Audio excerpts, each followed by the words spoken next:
Jusqu'où ira l'acharnement quand on veut abattre le couple Kabila? Depuis 2019, le couple Kabila est devenu le punching ball national. On le traîne, on le salit, on le sert à toutes les sauces comme s'il n'y avait plus d'autres sujets dans ce pays. Joseph Kabila Kabange, après avoir dirigé la République démocratique du Congo pendant 18 ans, est devenu le bouc émissaire parfait d'un système qui refuse de se regarder dans le miroir. Et pourtant, qu'on le veuille ou non, cet homme a sacrifié sa jeunesse, son temps et souvent sa paix intérieure pour tenter d'unifier un pays fracturé, pour bâtir des institutions que d'autres aujourd'hui foulent du pied avec arrogance et ingratitude. Depuis qu'il s'est retiré, la chasse n'a pas cessé. Elle s'est même faite plus féroce, plus sale. Le même qui hier profitait de son régime pour se remplir le poche et mener de grands trains, y compris celui à qui il avait pacifiquement transmis ou cédé le pouvoir, se sont reconvertis en donneurs de leçons. Aujourd'hui, c'est dans ce vivier de minables rejetons du système 32, enfants gâtés issus de banquettes arrière de Mercedes trapèze, pour rester poli, les lits n'ayant plus suffi, que Monsieur Multipromesse va puiser ses aras transformés en troubadours au service de ceux qui rêvent d'achever le Kabila. Mais assez, trop c'est trop. Le Congolais lucide de bon sens voit ce qui se joue ici. Une entreprise d'humiliation, une guerre d'image, une vengeance froide contre un couple qui a eu le tort de ne pas s'agenouiller.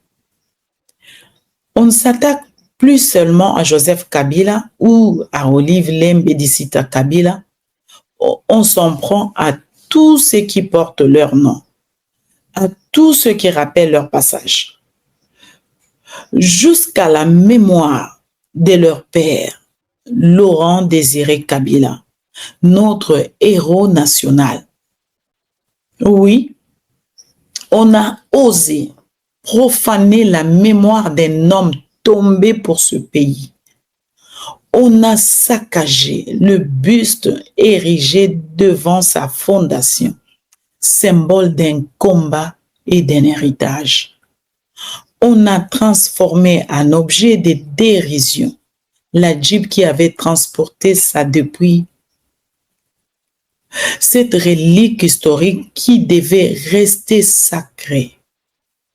On a vandalisé le bureau de sa fondation, ces lieux où devait se perpétuer la mémoire, où on devait enseigner l'amour de la patrie, pour aduler aujourd'hui celui-là même qu'on avait traité de fou, de sanguinaire.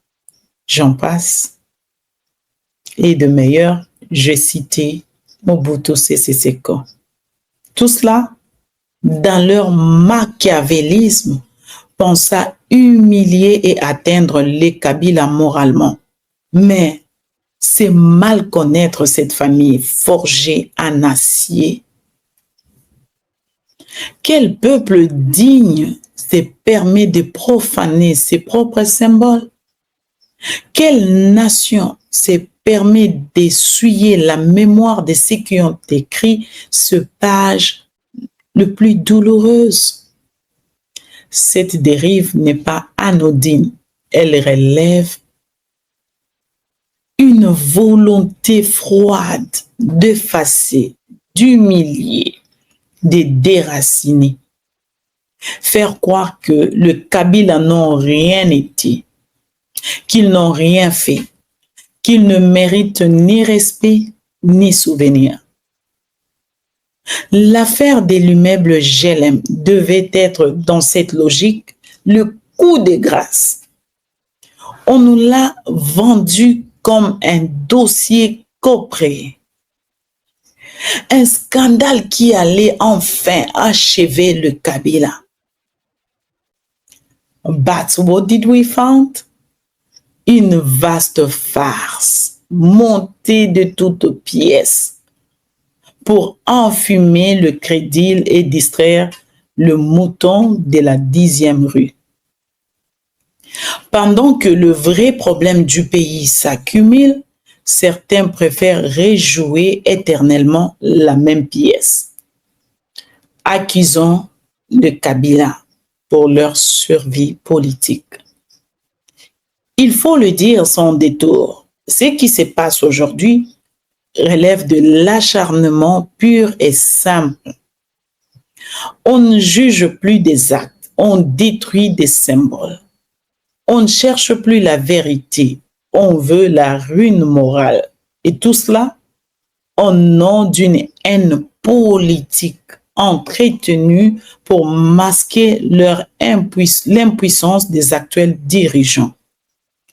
L'histoire, elle, ne s'inscrit pas dans la boue, dans la calomnie. Elle finira par séparer le bâtisseur des opportunistes, de patriotes, de profiteurs. Le couple Kabila n'a peut-être pas été parfait, qui d'ailleurs les serait, mais il a tenu ce pays debout quand tout pouvait s'effondrer. Et ceux qui se targuent aujourd'hui de vouloir corriger leur héritage devraient d'abord se demander qu'en est-il construit eux? Qu'en est-il légué? Sinon la division, la haine et la désolation. Défendre le Kabila, ce n'est pas idolâtrer un homme ou une femme.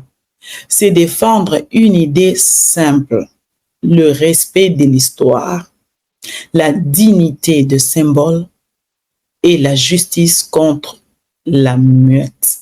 Analysons Congo subscribers.